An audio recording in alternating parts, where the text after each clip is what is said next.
This is WRUULP, Savannah, Georgia, 107.5 FM, WRUU.org. We are Savannah Soundings, community radio with global soul.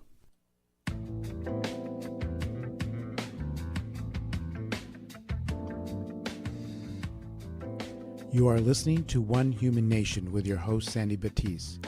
This program will be talking about race and race relations in your community and nationally. Our goal is to be open, honest, and productive.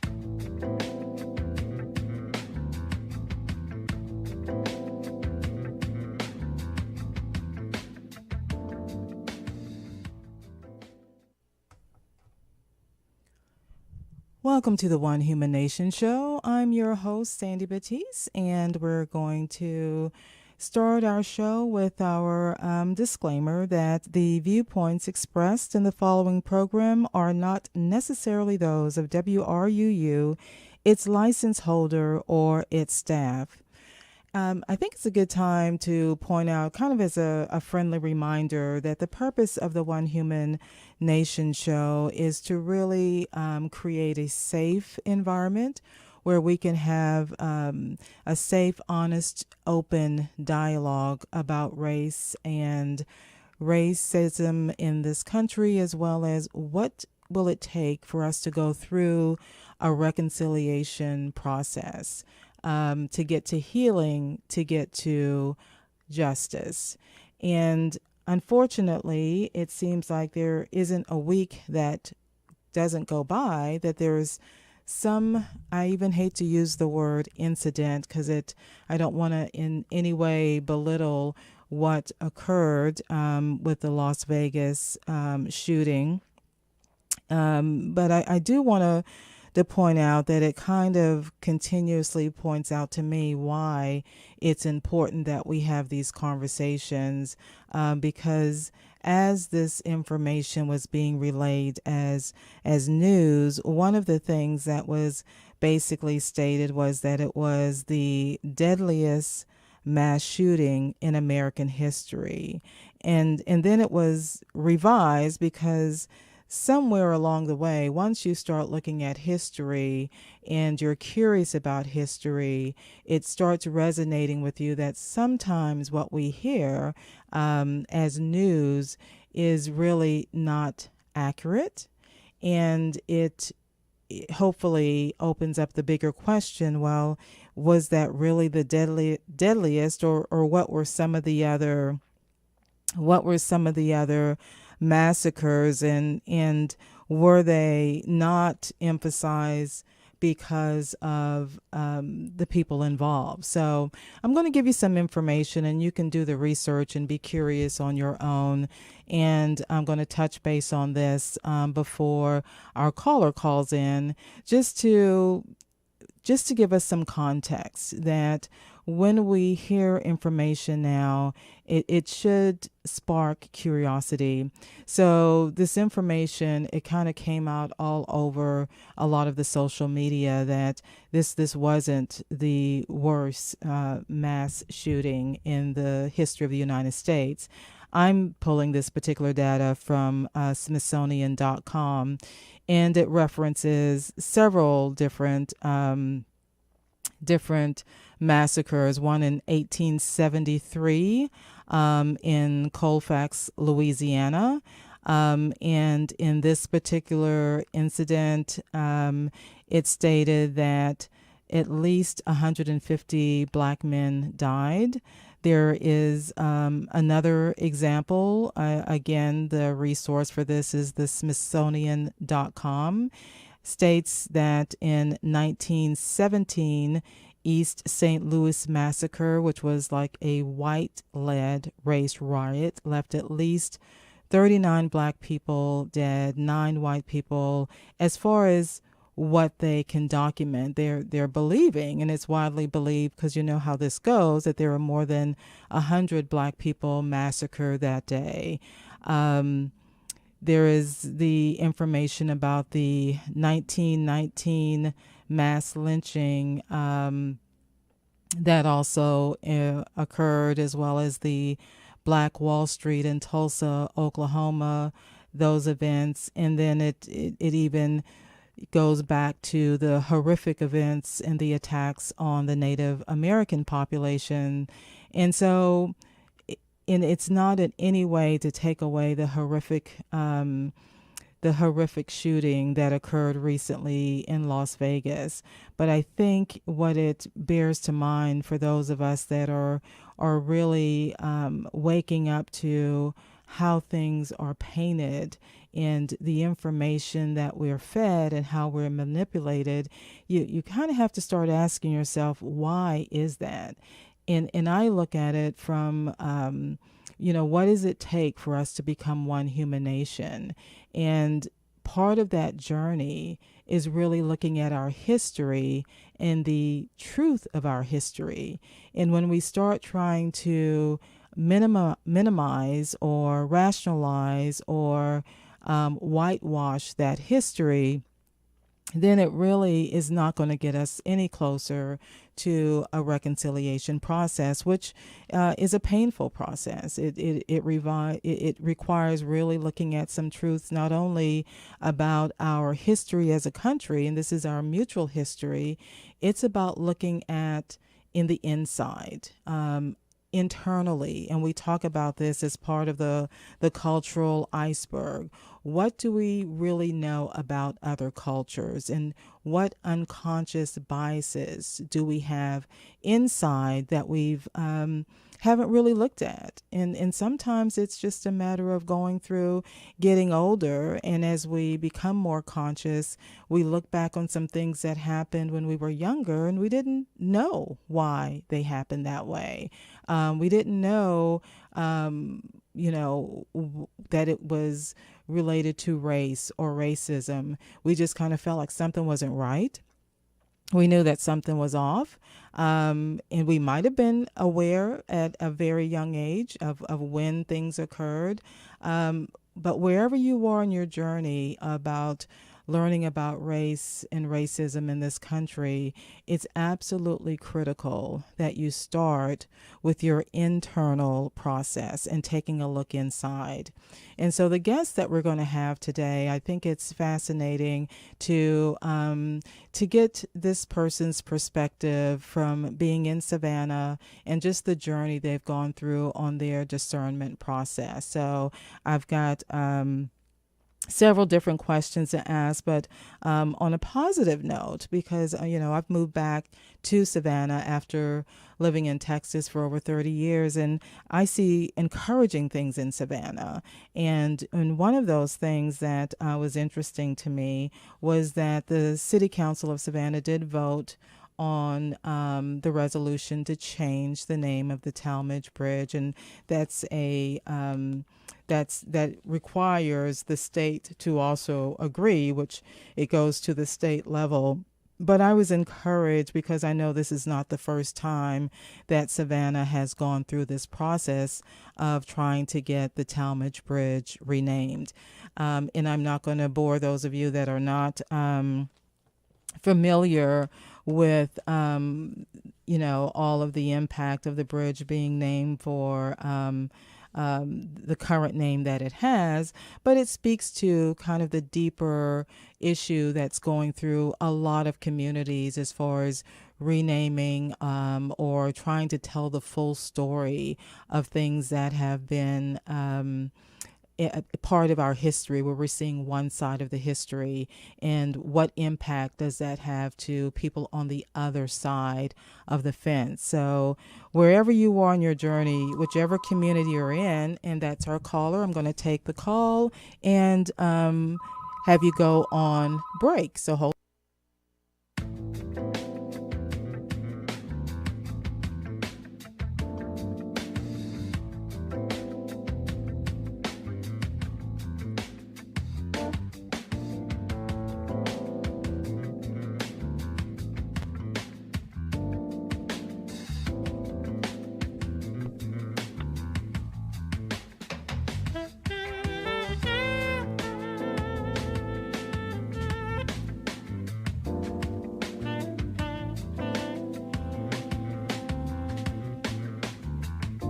Okay, can you hear me okay? Mm-hmm.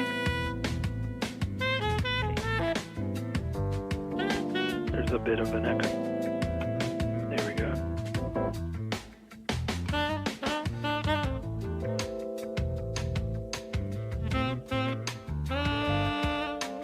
Okay, can you hear me okay?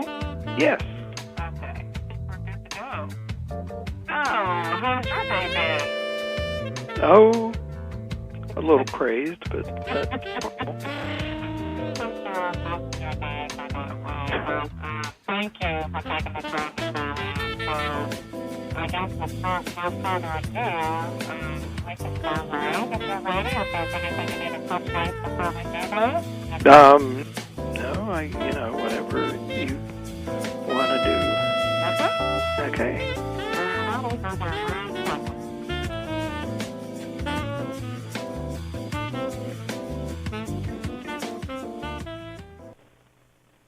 So we have our guest on the line.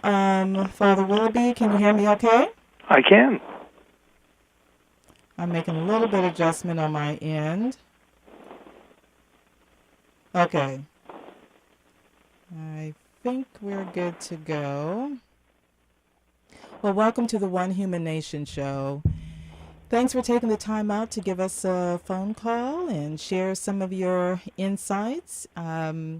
I kind of start at the beginning, not totally at the beginning, but just to give some perspective or framework, point of reference of how long you've been in Savannah. And I know you've been the rector for 30 years at St. Paul's Episcopal Church. But give us an idea of your growing up years. I was born in Alabama, and my parents moved to California when I was about 2, and for my father to do graduate work. And then in the first grade, we moved to South Carolina. So from really the first grade until I went off to college, I was in and around Columbia, South Carolina, specifically in a small town of about 500 people called Irmo. It's now a suburb of Columbia. Okay. I attended public school in California, and then coming to South Carolina, I went to an Episcopal day school called Heathwood Hall from the 1st through the 6th grade. And then in the 7th grade, I went back to public school. I went to Irmo Junior High School, and from there on to Irmo High School. Okay. While I was at Irmo, South Carolina desegregated the public school systems.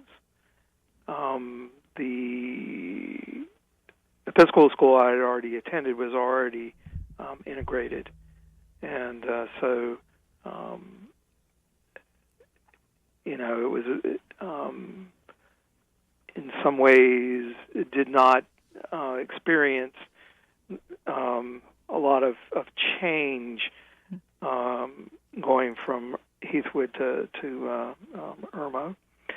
A lot of change in the community, but the one thing I remember, my parents went to the town meeting about how the school district was going to make the change, and at that time Irmo was about 50-50 black and white, and there were about 250 white families and about 250 black families. And everybody in the room was agreed that it was way past time to do it, and I think from there went forward. Now, part of what probably made it easier in some respects, at least from the white community's point of view, was that the county in the whole was majority white, and in terms of the whole school system, it was a matter of about, I think, 90% white, 10% black. they essentially turned what had been the black school, which was K through 12, into the junior high school, and then put everybody in all the various schools in the area. Okay. We already, being a rural school district, we already had busing. Right. That's the only. Everybody rode the bus, right? Everybody rode the bus. So that really wasn't an issue. And that doesn't mean it always went smoothly. Right. I do remember cross burnings, just down the road from our house. I do remember my parents getting terroristic threats because they had supported this change. And also because they would have dinners and gatherings and parties and things like that, and it would always be racially mixed, and some of the neighbors didn't like that. Right. And this was the days of party lines, so of course we, oh yeah, if my mom got on the phone and started talking to various people in terms of what she was doing, everybody in the area knew what she was doing. Right. I still think we have party lines. They just don't let us know that anymore. Well, the party is the NSA usually, I guess. But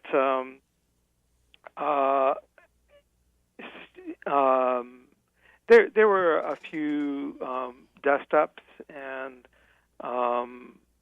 the like. I personally got beat up a couple of times in high school, and just because you know, there was frustration, there was anger, and somebody has to be the target, unfortunately. Sure. And I was relatively. I played football, but I was relatively small. I think I was 5'10", 145 pounds,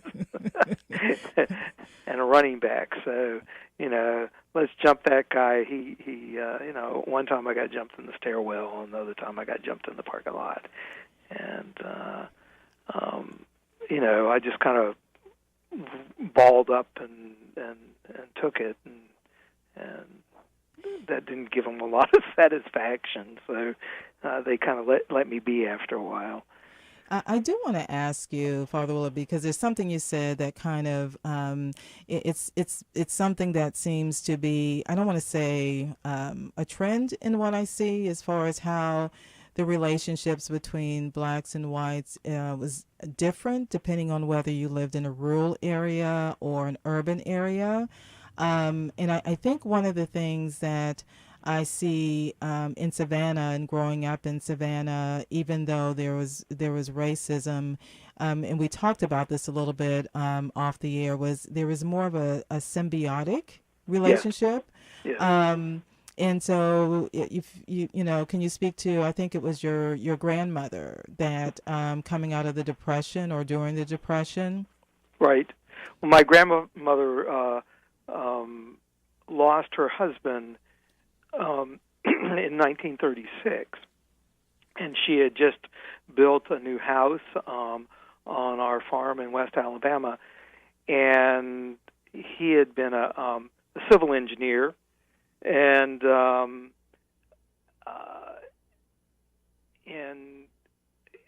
but also kind of a gentleman cattle farmer too, and because he had been told by the doctor that he needed to take it easy. He had something which in those days was referred to as malignant hypertension. They basically had bad blood pressure, but they couldn't do anything about it. Right.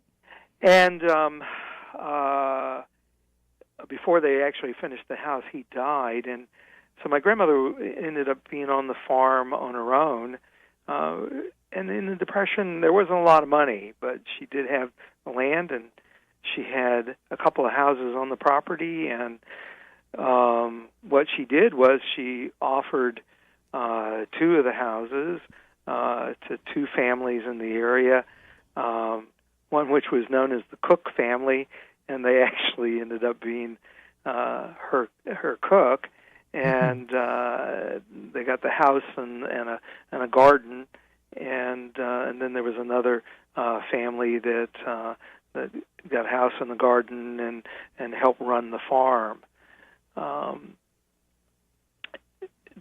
Between the three families, they were able to keep each other going. Yeah, to survive. Yeah. Right. So the other topic, and this is kind of moving forward a little bit, I guess, or a little or a lot, however you want to look at it, is, how did you go through the process, and I guess, from the Episcopal way of looking at things, it's, that discernment process of deciding. I wish we all could go through that process.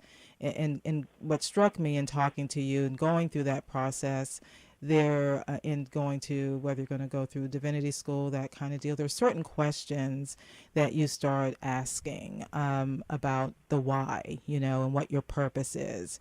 Can you speak to us a little bit about that? Because I think for me, I can speak for me, it's like I didn't wake up to really the impact of racism until I got older. And I don't know whether it was a sense of denial. I don't know whether it was just survival. It's like, well, what am I supposed to do with the fact that because of the color of my skin, and I'd already heard it. I'd already heard you're going to have to do better and you need more education. And this is why we're doing this. And this is why you've got to do that.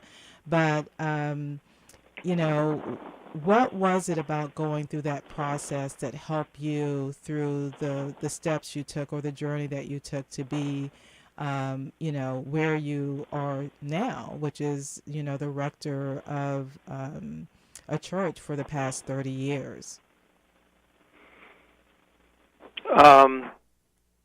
It's a loaded. Well, it's a little broad. Right.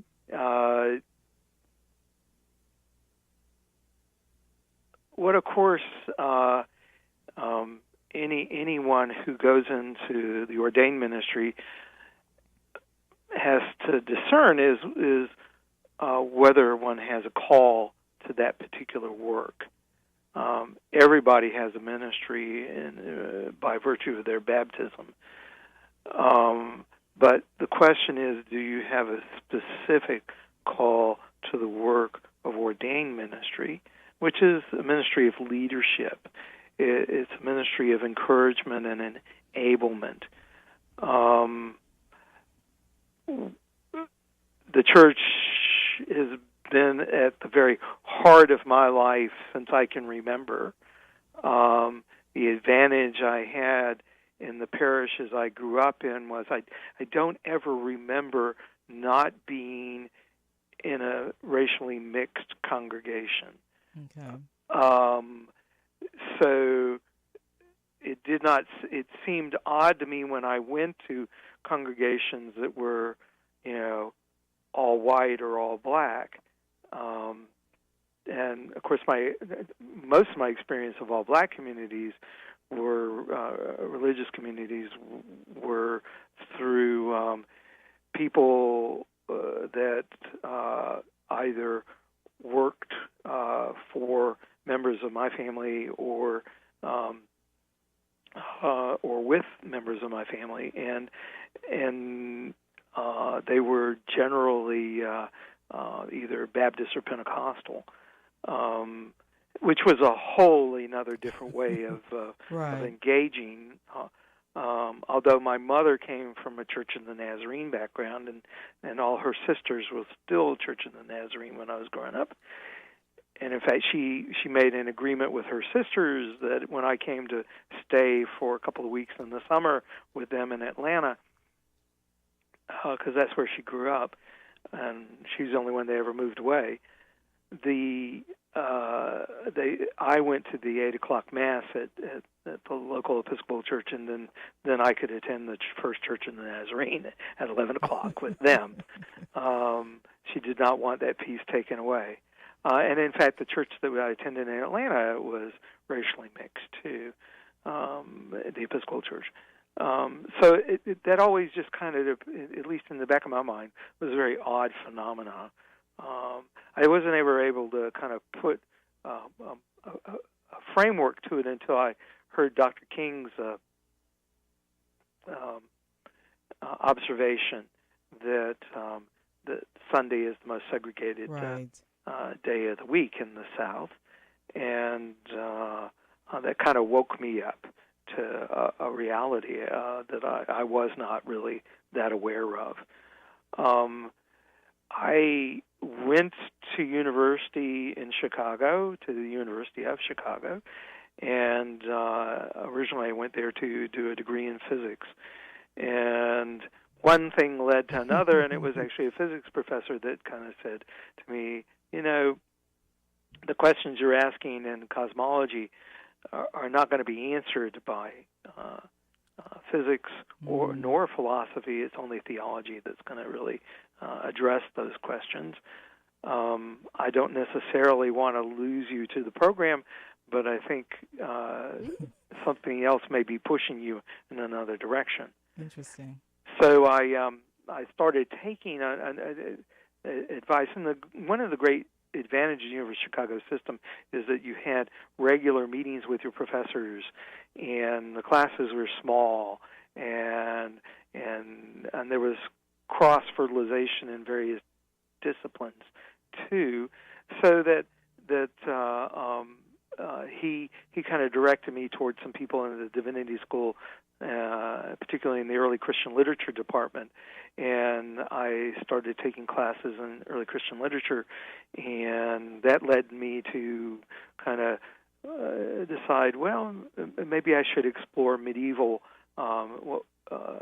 studies, and because in the Middle Ages, theology was considered the queen of the sciences, and therefore the overarching framework on which all disciplines operated, and that really kind of fit my way of looking at things, and it also fit kind of the University of Chicago's way of looking at things at times.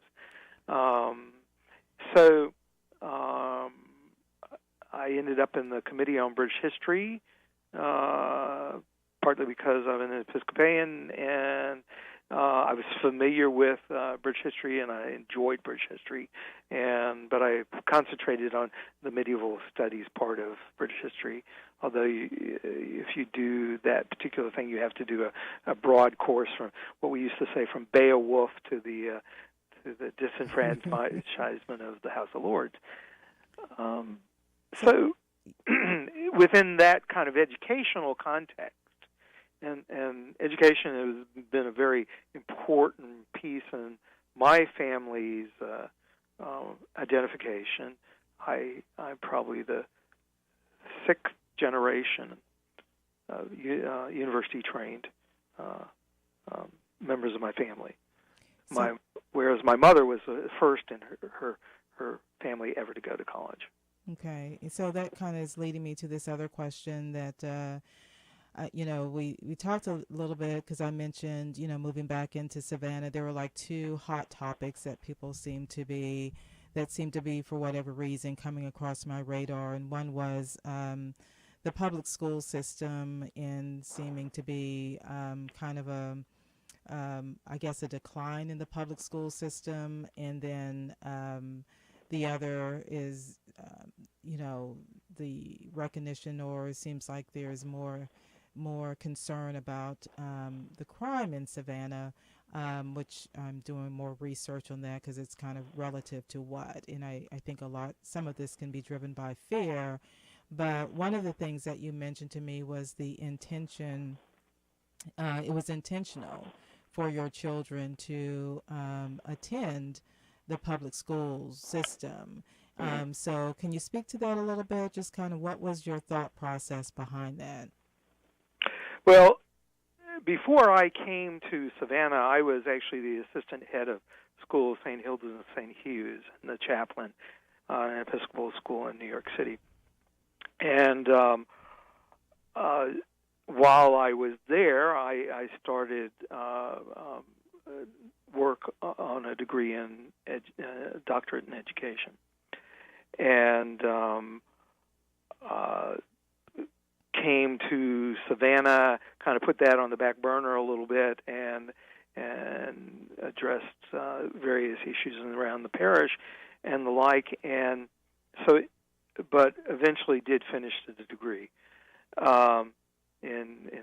particularly in Christian curriculum development, and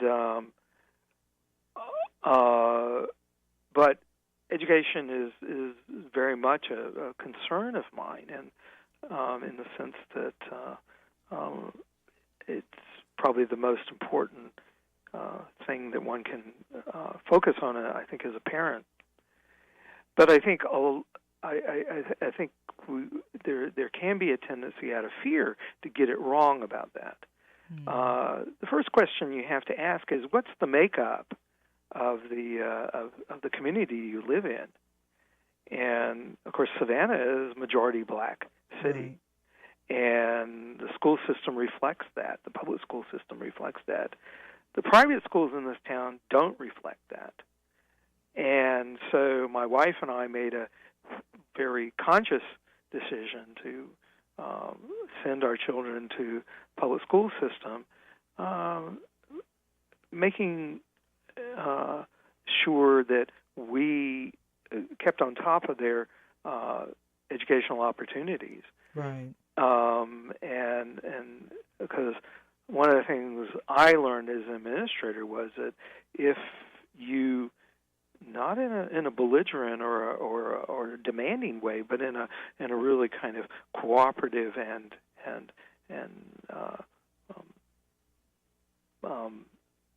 helpful way, engage the educators that are available to you, your children will do well. So my two daughters attend Bartow, which of course, fortunately, they've changed the name of,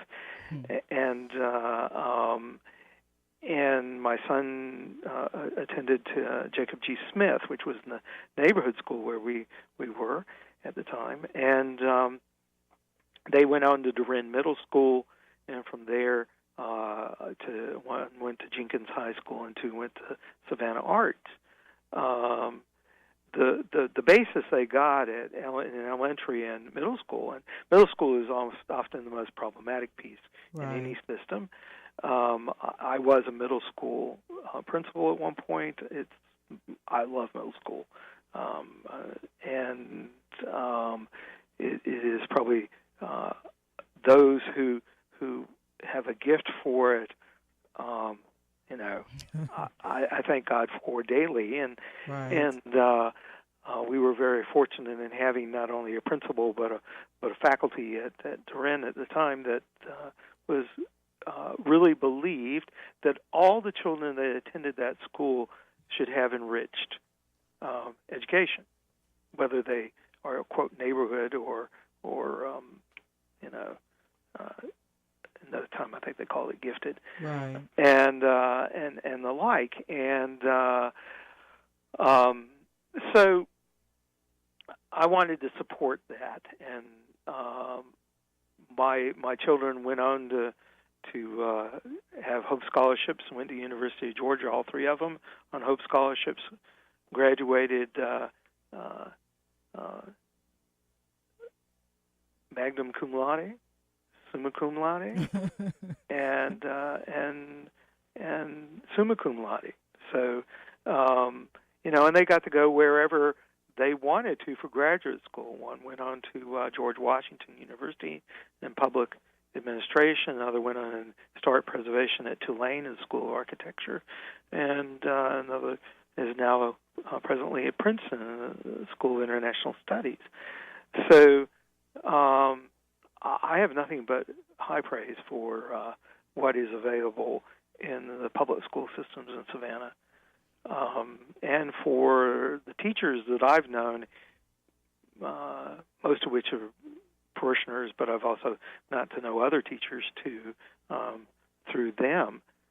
I've worked with a number of principals in the system over the years, and some of which were doing very innovative things in schools that were considered problematic, Right. and really kind of engaged on the front line. School systems usually, particularly public schools, have to take all comers, Right. unlike private schools. And private schools can kind of pick and choose. And most public school systems know what to do with the really bright ones, and they also know what to do with the special ed ones, the ones that most private schools won't even begin to deal with or can't. And it's the ones kind of in the middle, and ones that don't have a lot of support. Right. Apathy kind of reigns, and other things rule in their lives. That's where the problems are usually the worst. And we would all benefit by making sure that those are addressed.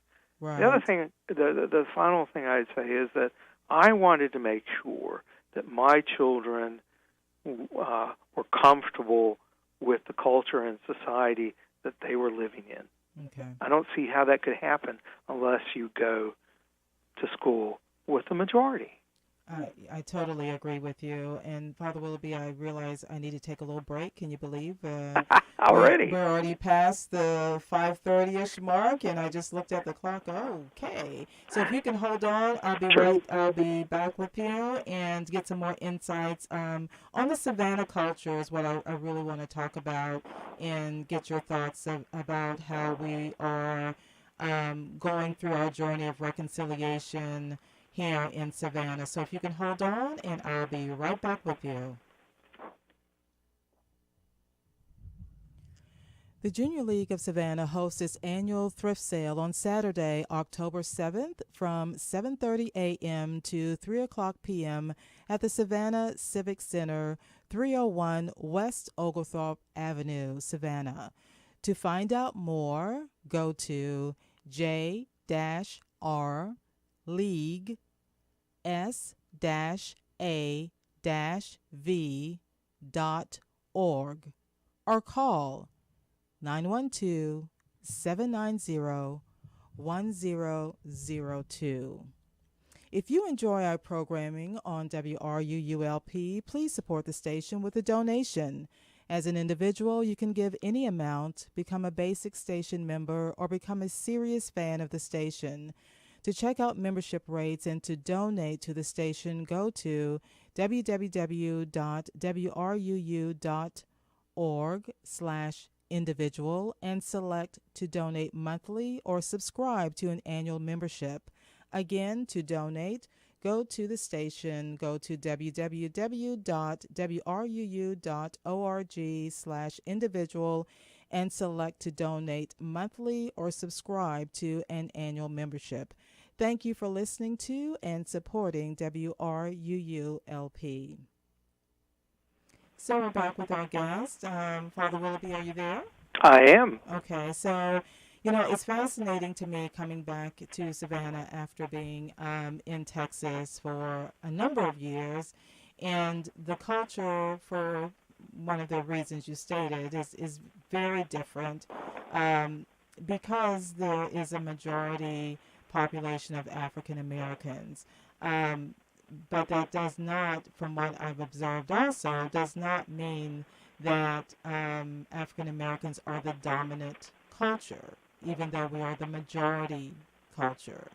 So there's some things that, I'm still learning about Savannah and where we need to get to address, some of the issues that seem to percolate, and I'm doing the research because I'm not sure if some of this is fear-driven or a combination that we really haven't taken care of some of the underserved neighborhoods that have never really had access to what needs to happen, which speaks to those students that are falling through the crack. Do you have any thoughts about that as far as, especially coming from a background as an administrator, principal? I know there's not going to be a quick fix because I do I do believe that it's something that has to be addressed at a very early age. And I don't mean to be a negative person, but I think by the time that person gets to junior high school, in many ways, it may already be too late. I read one statistics, and I was appalled when I read this as far as the school-to-prison pipeline, that it's the third grade literacy level that is looked at to determine how many prisons need to be built. So do you have any thoughts on what is, and it's not, to me, it's not, may not even be anything you want to address, but do you have any thoughts on what can we do in Savannah? Especially, I don't have kids in school, and there are people that are listening that probably don't have kids in school, but there is a concern that when you go out in Savannah, you want to feel safe. So right. How do we start addressing this issue in Savannah?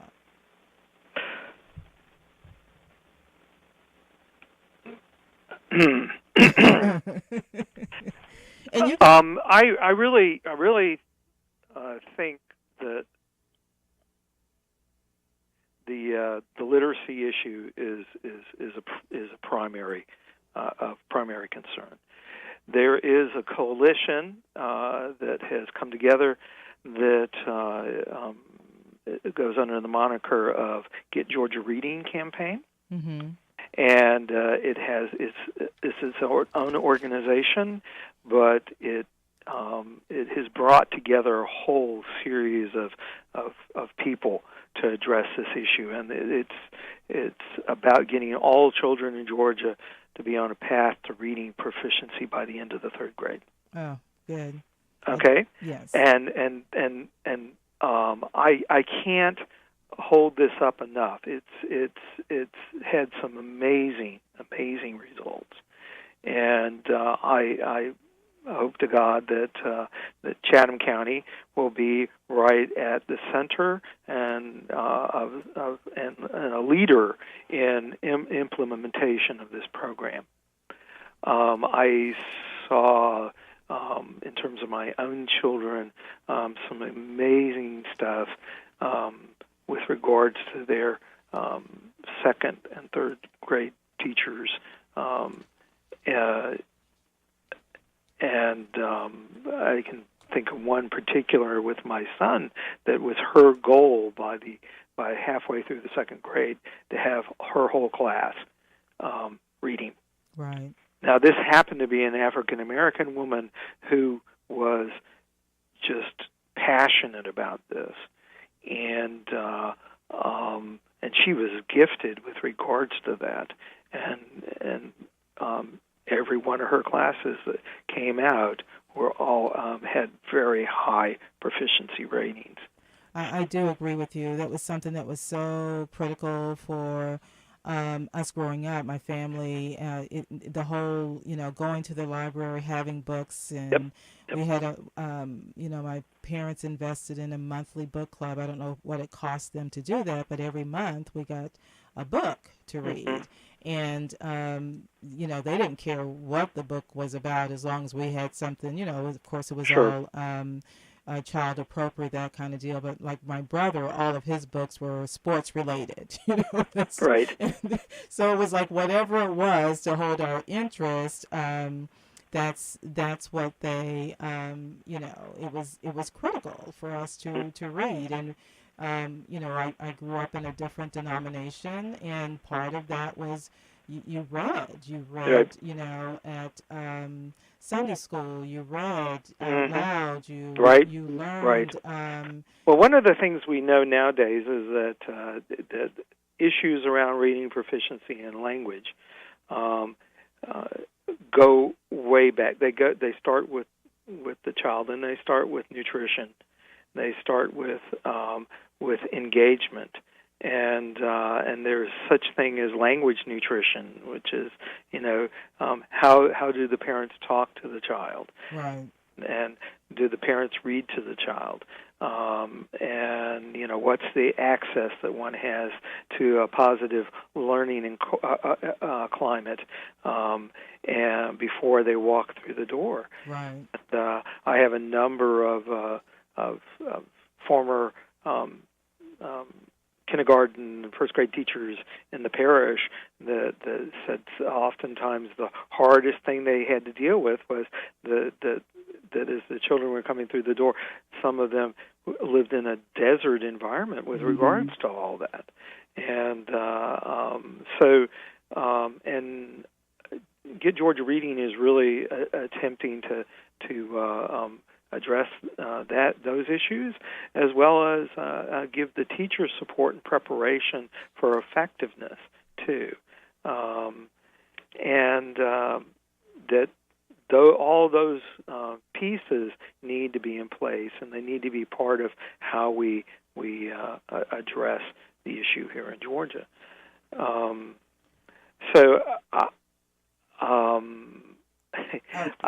I have in terms of safety, back years ago, the big thing was when the Gibbons gang kind of broke through, and in terms of the drug culture and the whole police department and the city were kind of in absolute denial about the drug trade and the Gibbons gang's control of the drug trade and the like, and I had a couple of people that had the Gibbons in their classes, in elementary school, right. And they just said, we're not surprised, given certain kinds of things that were going on, that you could already see in the second and third grade, certain kinds of ways of engaging life that were going to be problematic later on. Right. And Youth Futures here, when it was a positive force in the city under Dr. Johnson, really attempted to address those kinds of things too. I just see this next thing as being Get Georgia Reading as a further development and going deeper down into the system to address it. Well, that is definitely good to know. And as we our time is moving along, and so I think I'm actually going to put a link to Get Georgia Reading to the One Human Nation website. But I did want to get your opinion on this other topic that's circulating around Savannah, and one is the renaming of the Talmadge Bridge, which the City Council has submitted that resolution, approved the resolution and submitted the request to the state. And I know when I talked to you about that, you had a different take on maybe what the name should be. So do you want to share that story? Well, I think I said a couple of things. One I said was my grandfather, George Lindsay, was actually a very good drinking buddy of Eugene Talmadge. Not something that maybe my mom or her sisters were particularly proud of. Claim to fame, right? Yeah, sort of thing. But having said that, I have always thought that the bridge should be named after Tamachichi. We wouldn't be here but for the hospitality and support and encouragement of that chief, and I'm just still taken aback about the fact that there isn't anything major named after Tamachichi. And we have all sorts of other things. We even have a Truman expressway, but exactly. we don't have a Tamachichi anything. Right. And and his monument is this large rock over to the side of the Gordon Right. Monument. Exactly. Yeah. So that would have my first vote. Is Tamachichi. And hopefully some of the conversations that are still, seem to be percolating still around moving some monuments different places. Should they be in a museum or renaming some things? maybe the Tamachichi, there will be something that will have a little bit more significance to what the history of Savannah truly representative of, how we got to be where we are. I even discovered in the neighborhood that I grew up in that there are actually some Indian burials, because, some of the kids that were out and playing in the woods, which wasn't me because I was too afraid of snakes, they, they discovered this. And it's like you don't even know what's in your own community. Right. And I think it's so important for everyone, especially Savannah is so historical, is to really know the history of the community that they live in, not just the bigger history of the historic district, which is what you hear about, but I really think that, when you talk about the reading level and the literacy, that kids would have more of an interest if they knew more of the positive stories of how their communities came to be, because Right. We only hear the negative. We hear about the slave trade. We don't hear about the resiliency and what happened before the slave trade. And I think there's a disconnect in some of the youth when they are disenfranchised, is because there's not anything that they can get a hold of to that's significant for them. They don't feel like that's part of Sure, anything that's not who they are. Exactly. About a bunch of old white guys. One of my favorite programs for years was Tony Brown's Journal, and I consistently he addressed issues about entrepreneurship in the African American community, education, various other sorts of things that went on, the history across the country, the hidden history, right. The Black Wall Street in Tulsa, right. All these things, and I think if we got more textbooks that address those kinds of things and didn't just kind of skim over them. Right. We also were forthright about what happened in terms of massacres. Right. That's why I'm appalled at some of the things that are being said about as tragic and as appalling as what happened in Las Vegas was. Hardly comes up alongside what happened in Tulsa. Right. And I mean, there's a whole list of things that we can talk about that are in the 20th century. Exactly. And they weren't that long ago. Exactly. I totally agree with you there. And Wounded Knee, I mean, and that was a government-sanctioned one. Right. And most racist activities have not necessarily, well, at least they haven't been forthrightly government sanctioned. They may have the sanction of the governmental leadership underneath, but it's right.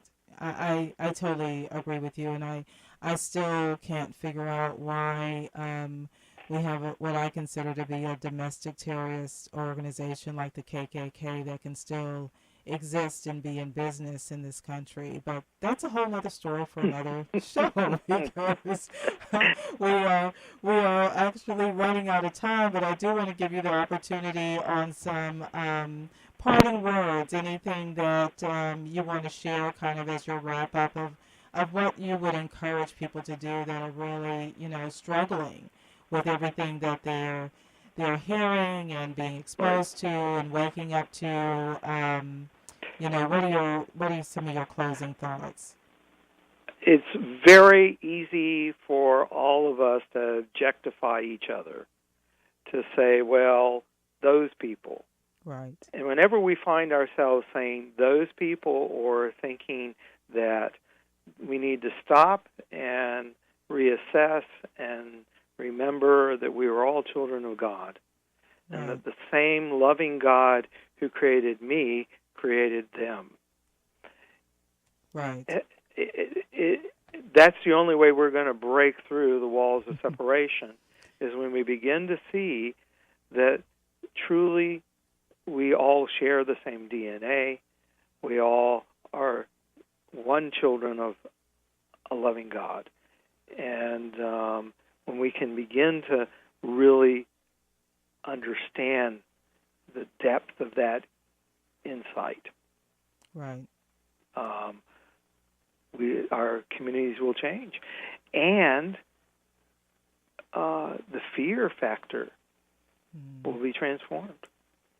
I totally agree. Well, that's, I guess, a good way to wrap up today's show with you. So thank you so much. And, I'll probably ask you at some point in the future as I discover more stuff is like, can you come back on the show? Oh.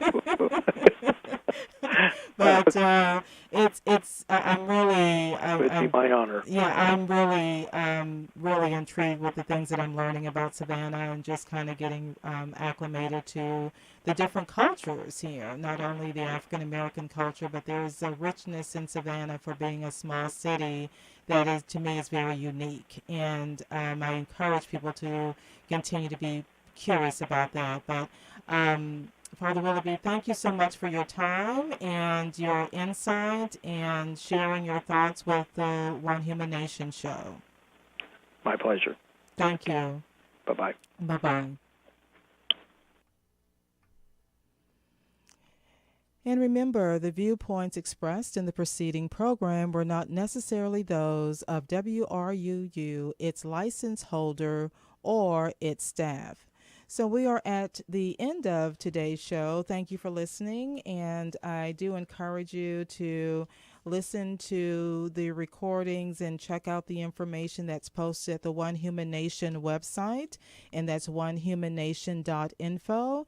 That brings us to the end of the show, and next up, you will be listening to the sounds of Sound Limit with Troy Stoner. So stay tuned, and thank you for listening to the One Human Nation show.